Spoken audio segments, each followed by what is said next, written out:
Joining me now is Spiros Cacos. He is the VP of IR at Century Lithium. Great to see you, sir. Thank you. Now, one thing that jumps off the page is that you're near Silver Peak in Clayton Valley, right, Nevada, and so that's a well-known area for lithium production. Right. So give us an overview of what your company's up to. Yeah, that Silver Peak operation is run by Albemarle, and that is the only producing lithium operation in all of North America. I mean, it's crazy. Like, 80% of the world's lithium is coming out of other parts of the world, really owned one way or another, directly or indirectly, by China, right? Which consumes about 85%.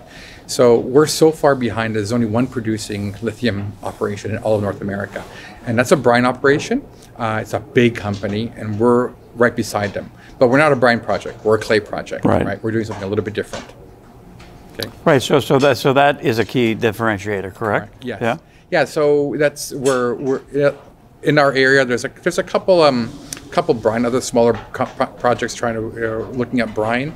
But when you look at the state of Nevada as a whole, we are the third, leaving Albemarle aside, we are the third most advanced project in the state of Nevada. You've got Ioneer's project, Violet Ridge, a feasibility study, and they got $700 million in grants and loans. Then you've got Lithium America's Thacker Pass. They're at the north part of Nevada, right, near Reno, and they received $650 million investment from General Motors after they put out their feasibility study. And our feasibility study is coming out in a couple of months, and we're hoping to replicate that, getting a strategic partner of that size, and also being able to acquire various grants and loans from the federal government, like Ioneer did. Right.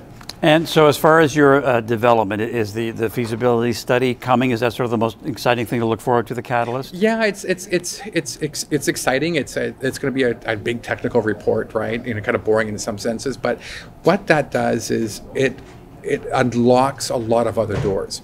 That feasibility study will give us our CapEx or OpEx right away, which means we're able to start looking, officially look at a strategic partner to kind of come in. So any talks that we're having from behind the tables, everybody wants to see what your OpEx is, what your CapEx is, so we get those numbers out there.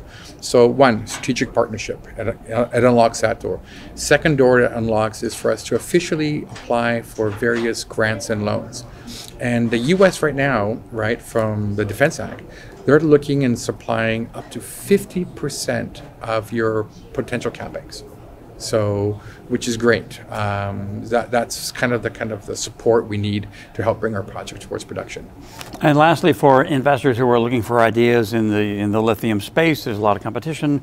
Various projects are advanced, some aren't. So, how do you think you stand out? How would you sum it up in terms of the investment case? Well, I think the idea is, like, there's a lot of companies out there, and I said earlier in my presentation, there's probably about 200 new lithium names have come on board in 2023 than there were last year. So what you want to kind of look at is, like, first of all, who's advanced, because it takes a long time for almost 20 years sometimes from discovery to production, right? So you want to look at projects that are advanced, and you want to make sure they have enough money to kind of go forward, and you want to make sure they're at the right jurisdiction. So what kind of makes us different than everybody else is that we've got the right commodity, obviously, right? We're in the right jurisdiction, being in the state of Nevada, in Esmeralda County, beside the only producing lithium mine in all of North America, right? Which is great. We have no archaeological work we've done, and for permitting, we have no red flags that stick out there. So permitting should be kind of simple. I don't want to say that it's super easy, because it never really is, right? But something that we think it's a lot easier than other parts of the world, right?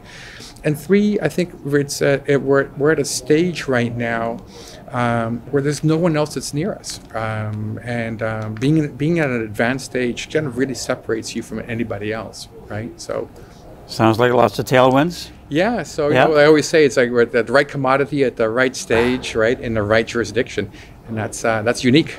Thanks for the update. Yeah, my pleasure. Appreciate it. Spiros Cacos of Century Lithium.